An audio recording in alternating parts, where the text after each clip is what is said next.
여러분이 교회에 몇 번 오셨는지, 예, 달란트를 제가 이렇게 챙기면서 보니까는 알 수 있겠더라고요. 출석 체크를 안 해도 저절로 이게 되더라고요. 그래서 열심히 나오신 분들은 또 많이 받으실 거고, 하나님 그러잖아요. 충성된 자에게 많이 주고. 예. 그래서 오늘 저희들 그래도 저희 교회에서 그냥 여러분들이 뭐가 필요하실까 해서 많이 생각하고 이렇게 구입했으니까 모두 다 참여하시기 바랍니다. 그리고 다음 주는요, 우리 맥주감사 주일로 예배 드립니다. 맥주감사 주일은 우리 성령 강림 주일이에요. 그래서 성령 하나님이 우리와 함께 하시며, 예, 하나님이 그 약속하신 그 모든 것이 성령님을 통해서 이루어지지 않았습니까? 여러분들 감사 주일입니다. 감사가 우리의 모든 것을 회복합니다. 그래서 항상 여러분들 감사하지만 하나님이 절기를 주신 것은 하나님이 구원하신 그 은혜를 또 한 번 기억하라고, 십자가의 사랑을 또 기억하고, 너희가 항상 하는 그 감사보다, 보통의 감사보다 더하게 감사, 하나님 더하게 부어주시기 위해서 절기를 많지 않아요. 1년에 한 서너 번 되는 절기 특별히 여러분 마음을 다해서 준비하시기 바랍니다. 예. 우리 하나님 말씀 보시겠습니다. 하나님 말씀 이사야서입니다. 이사야서 19장입니다. 이사야서 19장 1절에서 15절까지 말씀입니다. 이사야서 19장 1절에서 15절까지 말씀, 제 성경책으로 987쪽입니다. 네, 구약성경 987쪽입니다.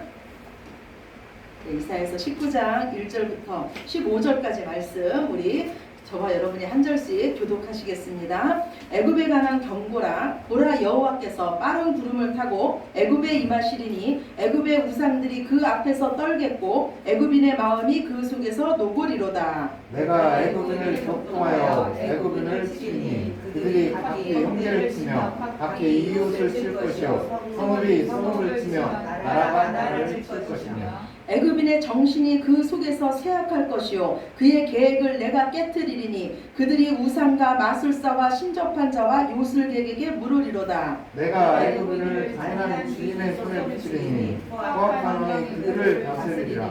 주 만군의 여호와의 말씀입니다. 바닷물이 없어지겠고 강이 잦아서 마르겠고 강물은 그의 문화 차가 맑고 애굽의 강물은 줄어들고 마름으로 갈대와 그들이 시들겠으며 나일 가까운 곳 나일 언덕의 초장과 나일강 가까운 곡식밭이 다 말라서 날려가 없어질 것이며 어부들은 탄식하며 나일강에 낚시를 던지는 자마다 슬퍼하며 무리에 그물을 친 자마다 피곤할 것이며 세마포를 만드는 자와 배 짜는 자들이 수치를 당할 것이며 그의 기둥이 부서지고 흠꾼들이 그 마음에 근심하리라.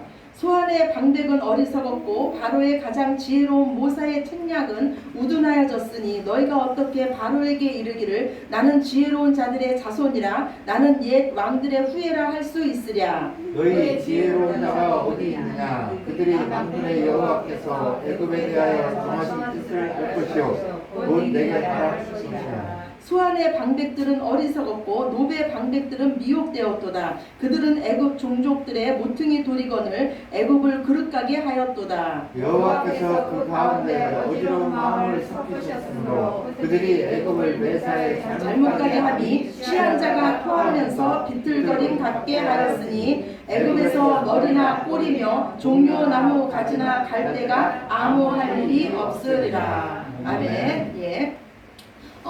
좀 특이한 음식이 있는데요.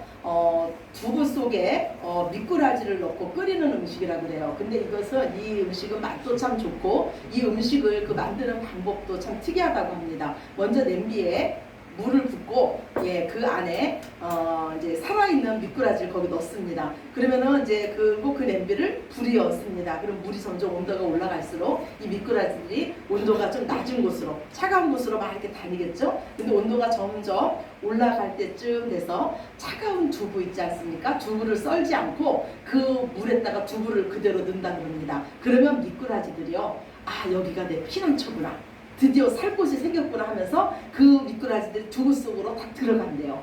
자기 피난처인지 알고. 그런데 물이 점점 더 끓으면서 두부도 있고 그 두부 속에 있는 미꾸라지도 함께 익어간다고 합니다. 이 미꾸라지도 살겠다고 막 두부를 뚫고 들어갔는데 그 두부 속에서 두부와 함께 익어서 허망하게 죽어버리고 마는 거지요.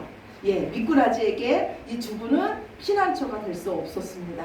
예, 제가 책에서 이 글을 봤어요. 이런 음식이 있다는 걸 보고 오늘 말씀 준비하면서 이 글이 생각이 났습니다. 왜냐하면 우리 인생은요 모두 다 각자가 의지하는 게 있어요. 그런데 어떤 사람들은 제가 말씀드린 이 미꾸라지처럼 결코 자신에게 도움이 될 수 없는 것, 자신을 구원할 수 없는 것을 피난처로 삼고 사는 자들이 너무나 많다는 거예요. 그래서 성경은 말씀하기를 이 세상에서 가장 어리석은 자가 누구냐면 하나님이 없다 하는 자가 가장 어리석다고 말씀하고 있습니다. 그러면 그들이 왜 하나님이 없다 그러냐면 그들이 하나님을 알지 못해서예요. 그렇다면 또 많은 사람들은 하나님을 체험하면서 오늘도 하나님을 만나고 있습니다. 그런데 그 많은 인생들이 어떻게 하나님을 만납니까? 어디서 우리가 보지도 못하고 듣지도 못하고 우리 손에 잡히지도 않는 그 하나님을 어디서 만나고 있습니까? 제 경험을 보면요, 우리 하나님은요 우리 인생의 불가능한 가운데서 우리를 만나 주십니다. 우리가 더 이상 소망이 없어서 정말로 위기 가운데, 정말로 외로움 가운데 앉아 있을 때 정말로 연약한 자에게 하나님은 찾아오셔서 손을 내밀어 주십니다. 예수님이 이 땅에 사람을 몸을 입고 이 땅에 오셨어요. 그때 예수님의 주된 친구는 누구였냐면요, 사람들의 손가락질을 받고 비난을 받던 세리와 죄인들이었습니다. 이방인들이었으며 병든 자였어요. 이들은 자신의 약함 때문에, 자신의 소망 없음 때문에 예수님 앞에 나오게 된 줄로 믿으시기 바랍니다. 우리 약할 때 강함 되시는 그 하나님을 만날 기회입니다. 우리가 미련할 때 참 지혜자 되시는 하나님을 만날 기회인 줄로 믿으시기 바랍니다. 네. 지금 혹시 여러분이 내가 어찌할 수 없는 그 불가능한 상황 속에 있다면 그때가 하나님을 만나실 기회인 줄로 믿으시기 바랍니다.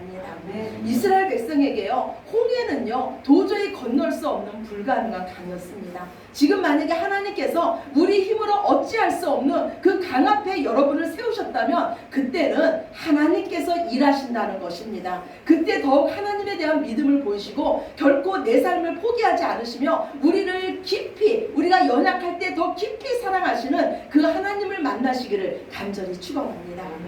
우리가 하나님을 만나면 우리 삶에 기적이 일어납니다. 야곱이 압복강가에서 하나님을 만났습니다. 그러자 자신을 죽이려고 했던 그 에서의 마음이 하나님의 마음으로 바뀐 것을 우리는 알고 있습니다. 이삭이 기근 중에 하나님을 만났습니다. 그러자 이삭이요 그 기근의 땅에서 농사해서 그 해에 100배의 수확을 거뒀고 모든 사람들이 이삭을 칭송했던 것을 우리는 알고 있습니다. 우리는요 하나님을 아는 만큼 하나님을 믿을 수 있고 하나님을 사랑할 수 있습니다. 그래서 호세아 선지자는 우리에게 외치기를 힘써 하나님을 알자. 내 백성이 하나님을 아는 지식이 없어서 망한다고 외치고 있습니다. 예전에 저희 엄마가 저에게 이런 말씀을 한번 하셨어요. 6.25 전쟁이 끝나고요, 북한군들이 다 이제 물러갔는데 북한 돈이, 우리 그 옛날에 외갓집은 이게 시골 초가집이었는데 앞에도 문이 있고 방에 보면 이렇게 뒤에도 문이 있었어요. 그런데 뒷문이 열려 있는데 뒷마당에 그 북한 돈이 막 날아다녔대요, 바람에. 근데 아무도 그 북한 돈을 줍지 않았다 그래요. 왜냐하면 이제 북한군이 물러가고 대한민국 우리나라가 이제 세워졌어요. 그래서 진짜 나라가 세워졌기 때문에 이제 북한 돈은 더 이상 사용할 수가 없는 거예요. 그래서 아무도 그 돈을 줍지 않고 북한 돈은 한낱 종이에 불과했으며 쓰레기에 불과했다는 그런 말씀을 제가 들었습니다. 우리가 하나님을 아는 만큼요 우리는 진짜를 보게 됩니다. 우리가 진짜를 보는 만큼 우리는 이 세상에 대해서 자유로워지는 줄로 믿으시기 바랍니다. 그렇다면 여러분은 하나님에 대해서 얼마나 알고 계십니까? 오늘 하나님은요 애굽에 대한 경고의 말씀을 주십니다.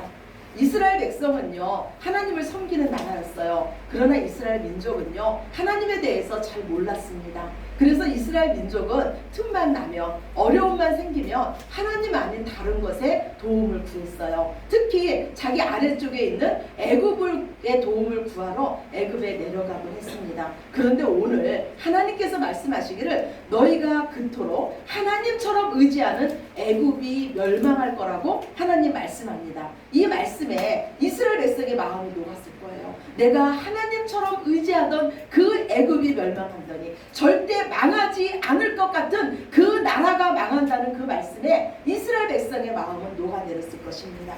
이 세상에 영원한 것은 아무것도 없습니다. 하나님은요, 모든 육체는 풀과 같고 그 모든 영광은 풀의 꽃과 같다고 말씀하십니다. 풀은 마르고 꽃은 떨어지게 되어 있습니다. 그러나 오직 하나님의 말씀은 영원합니다. 왜냐하면 우리가 믿고 의지하는 그 하나님이 영원하시기 때문입니다. 애굽은 참 자랑할 것이 많은 나라였어요. 애굽은 나일강으로 인해서 풍요로운 나라가 바로 애굽이었습니다. 나일강 주변에는요, 많은 곡식들이 수확됐습니다. 그리고 이것으로 인해서 다른 산업도 애굽은 놀랍게 발전했습니다. 즉 애굽은요, 부족함이 없는 부강한 나라였어요. 애굽은 지금의 이집트예요. 이집트의 지혜는 지금도 알아줍니다.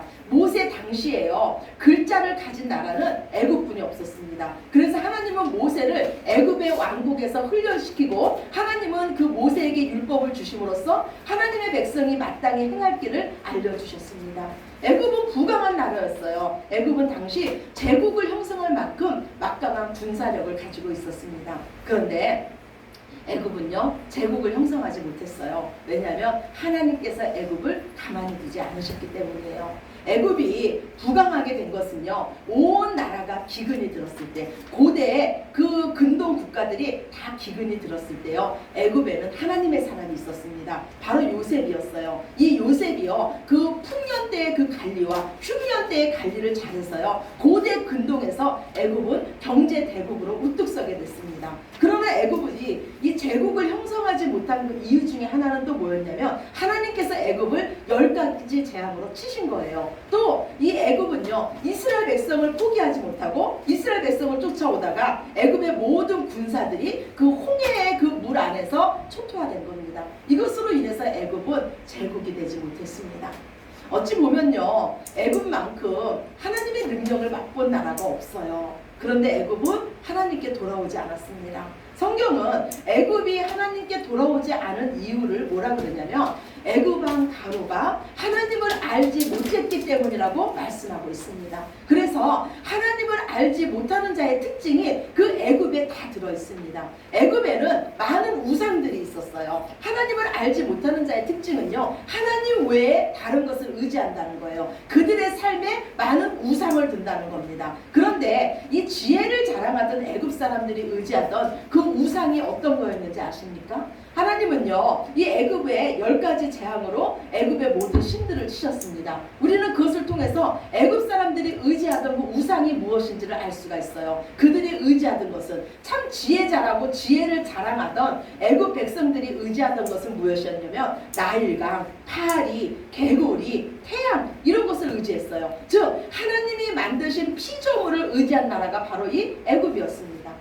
하나님을 알지 못하던 자들이 우상을 섬기는 것이 얼마나 어리석은지 하나님은 말씀하세요. 하나님은요, 우상을 만들면서 그것을 경배하는 자들에게 말씀하리려, 너희는 나무를 가지고 너희 몸을 덮게도 하고 그것을 땔감으로 사용해서 불을 피워서 너희가 먹을 것을 만들기도 하면서 그 남은 나무를 가지고 조각해서 신상을 만들고 그 앞에 엎드려 절하면서 나를 구원하라고 하는구나. 그러나 내가 분명히 너희에게 말하기를, 그것은 너희를 구원하기는커녕 너희가 의지하는 그 조각 신상이 불탈 때 너희도 함께 불탈 것이며, 너희는 그 우상을 의지하는 너희는 크게 수치를 당하게 될 것이라고 하나님 말씀합니다.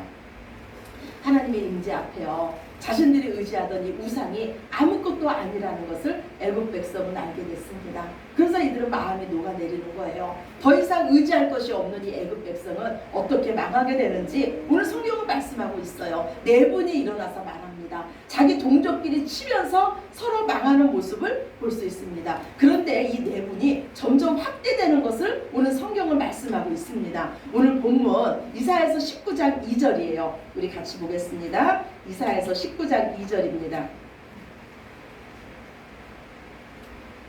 이사야서 19장 2절 함께 보겠습니다. 내가 애굽인을 격동하여 애굽인을 치리니 그들이 각기 형제를 치며 각기 이웃을 칠 것이요 성읍이 성읍을 치며 나라가 나라를 칠 것이며. 예, 무슨 말씀입니까? 내가 애굽인을 격동하여 애굽인을 친대요. 서로 애굽인끼리 치게 되는 일이 일어날 것인데 그들이 먼저 형제를 치며 이웃을 치며 성읍을 치며 나라를 친대요. 내분이 점점 확대되는 겁니다. 가정의 불화가 이웃의 불화로 이어지고 이웃의 불화가 사회의 불화로 이어지며 이 사회의 불화가 나라의 불화로 이어지는 것을 볼 수가 있습니다.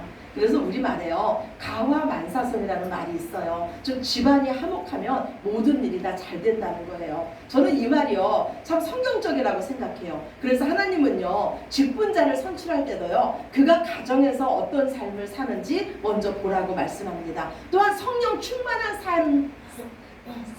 충만한 사람의 그 삶을 말할 때도요 그 사람이 가정에서 어떤 삶을 살아야 되는지를 하나님은 말씀하고 계세요. 이처럼 하나님은요 우리 가정이 교회가 되기를 원하십니다. 또한 우리 교회가 가정같이 하나가 되기를 원하십니다. 싸우는 가정, 싸우는 나라는 망할 수밖에 없습니다. 그래서 하나님을 만나는 우리들이 먼저 하나님의 마음으로 살아야 됩니다. 우리 예수님 말씀하기를요 너희는 온유하고 겸손한 나의 마음을 배우라고 합니다. 저와 여러분 때문에 우리의 가정이 천국이 되시기를 간절히 소망합니다.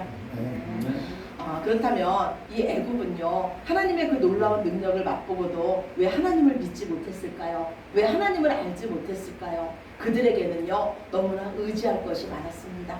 그들에게는요 너무나 자랑할 것이 많았어요. 그래서 하나님은 애굽을 어떻게 심판하시냐면요 그들이 의지하는 것을 제거해 버리심으로써 애굽을 심판하십니다. 그들이 자랑하는 것이 그들의 수치가 되게 만드십니다. 풍성한 나일 강물이 마르게 하심으로써 거기서 물고기들이 다 죽게 함으로써 그 나일강에 악취가 나게 만드십니다. 그들이 의지하던 신과 같은 그 강력한 왕이 잔인한 왕이 돼서 백성들을 힘들게 할 것이라고 말씀합니다. 뛰어난 지혜를 자랑했던 애굽의 모사꾼들이 우둔한 자가 돼서 애굽 백성을 잘못된 길로 인도하게 될 것이라고 말씀합니다. 민족적 우월주의가 탁월했던 이 애굽 백성은요 그 정신이 쇠약하여져서 우상을 찾아다니기에 바쁜 민족이 될 것이라고 말씀하고 있습니다. 오늘 성경은요 이 애굽 백성의 그 상태를 어떻게 말씀하고 있냐면 그들이 피곤하며 수치를 당하며 근심이 가득한 정신 쇠약자들이며 스스로의 힘으로는 어떤 것도 할 수 없는 자라고 말씀하고 있습니다. 오늘 본문 이사야서 19장 15절입니다. 우리 함께 보시겠습니다. 이사야서 19장 15절입니다. 애굽에서 머리나 꼬리며 종려나무 가지나 갈대가 아무 할 일이 없으리라. 예. 하나님 말씀하길요 애굽의 지도자층이나 일반 백성이나 부한 자나 가난한 자나 다 한 가지로 큰 실망에 빠져서 그들이 할 수 있는 일은 아무것도 없을 것이라고 말씀합니다. 왜냐하면 그들의 우상은요 그들에게 이제 어떤 도움도 줄 수 없으며 그들의 경제는 무너졌으며 애굽의 지혜자들은 우둔해졌기 때문입니다. 그런데 정말 안타까운 것은요 이 애굽을 누가 부러워하냐면 하나님의 그 권능으로 하나님의 탁월한 능력으로 그 애굽에서 출애굽 받은 하나님의 백성들 이스라엘 백성들이 애굽을 부러워하며 애굽을 그리워한다는 거예요. 참 지혜자이며 참 능력자인 그 만군의 하나님을 쫓아가는 하나님의 백성들이 여전히 뒤돌아보면서 애굽을 그리워한다는 겁니다. 그렇다면 애굽의 죄악은 무엇입니까? 애굽은요 성경에서 세상을 상징합니다. 애굽은 사탄 나라를 상징해요. 이 애굽의 죄악은 뭐냐면요 애굽은요 하나님의 백성인 이스라엘 백성을 노예로 삼았습니다. 그리고 이 하나님의 백성을 말살시키려고 했어요. 하나님의 능력을 보고 하나님을 알면서도 하나님께 감사하고 하나님께 영광 돌리기는커녕 끝내 하나님께 대적하려고 했습니다. 지금도 세상을 상징하는 이 애굽은요 하나님의 백성들을 미혹합니다. 세상과 타협하라고 우리를 유혹합니다. 애굽 왕 바로가 이스라엘 백성에게 말하기를요 뭐라고 말했냐면 너희는 굳이 광야로 나갈 일이 무엇이냐 이 땅에서 애굽 땅에서 예배드리면 되지 않냐고 말합니다. 즉 무슨 말씀이냐면 지금 하나님의 백성이 된 저와 여러분에게 말하기를 한 발은 세상에 두고 한 발은 교회에 두고 있으라는 겁니다. 그것이 합리적이라고 말합니다. 굳이 광신도가 될 이유가 수가 없다고 우리에게 미혹합니다. 그러나 우리가 믿는 하나님은 우리에게 말씀하시기를 너희는 이 세대를 본받지 말고 변화를 받아서 너희 삶 전체로 예배드리라고 우리에게 말씀합니다. 여러분은 누구의 말을 들으시겠습니까? 하나님의 말씀을 들으시겠습니까? 아니면 바로 사탄의 말을 들으시겠습니까? 애굽왕 바로는 또 우리에게 말하기를 너희만 가서 예배드리라고 합니다. 너희 자녀들은 세상에 그냥 두라고 말합니다. 하나님께서 우리를 불러주신 이유는요, 온 가족 중에서 우리를 먼저 불러주신 이유는 우리를 사명자로 세우셨습니다. 우리 가족을 구원하라고 우리를 세우셨고, 우리 형제 자매를 구원하며 우리 이웃을 구원하라고 저와 여러분을 세우신 줄로 믿으시기 바랍니다. 네. 또한 바로는 말하기를요, 너희 양들은 두고 가라고 합니다. 이것은 우리의 욕심과 맞물린 사탄의 전략입니다. 하나님 말씀하시기를요, 너희 물질이 있는 곳에 너희 마음이 있다고 했습니다. 우리가 가진 모든 것은 다 하나님께서 주신 것입니다. 우리는 그 은혜를 갚을 길이 없습니다. 그래서 우리는요, 가부의 두렛돈처럼 하나님 앞에 전심으로 나와서 마음을 다하며 목숨을 다하며 힘을 다하여 하나님을 사랑하고 이웃을 하나님이 나를 사랑한 것처럼 사랑하는 것입니다. 우리가 어디에 속해 있던 자들입니까? 우리는 애굽 세상에 속해 있던 자들입니다. 세상 왕 바로 마귀의 자녀였던 자들이 바로 우리들입니다. 그런데 하나님의 강권적인 능력으로 세상으로부터 부르심을 받은 자들이 되었습니다. 하나님은 세상으로부터 부르심을 받은 저와 여러분을 교회라고 부르십니다. 교회는 하나님의 구원하는 능력으로 세워진 공동체입니다. 교회는 음부의 권세가 이기지 못하는 생명 공동체입니다. 마귀와 하나였던 우리들이 이제 예수님과 하나가 되었고 예수님과 하나 된 운명이 되었습니다. 뒤돌아보지 마시기 바랍니다. 지금 우리가 가는 길이 생명길이요, 우리가 가는 길이 가장 복된 길임을 믿으시기 바랍니다. 이제 삶의 작은 부분부터 하나님의 말씀에 순종함으로써 하나님을 더욱 깊이 알아가시는 저와 여러분이 되시기를 우리를 사랑하시며 지금도 인도하시며 이 자리에 함께 계신 예수 그리스도의 이름으로 축원합니다. 아멘. 네, 우리 기도드리겠습니다. 사랑의 하나님 감사합니다. 하나님은 우리를 눈동자처럼 지키시며 여전히 우리와 함께 하시며 날마다 우리를 도우시며 주의 오른손으로 우리를 붙잡고 계시건만 우리는 하나님보다는 세상을 바라보며 여전히 세상을 그리워하며 부러워하며 살았습니다. 주님, 우리가 하나님을 더 알기를 원합니다. 힘써 주님을 알기를 원합니다. 하나님을 아는 만큼 우리의 삶에 큰 역사가 나타날 줄로 믿습니다. 하나님께서 일하실 줄로 믿습니다. 오직 주님을 간구하며 주님을 찾으며 주님을 사모할 수 있는 우리 모두 되게 하여 주시옵소서. 아멘. 모든 영광 아버지께 올려드리오며 사랑이 많으신 예수 그리스도의 이름으로 기도드렸습니다. 아멘. 아멘.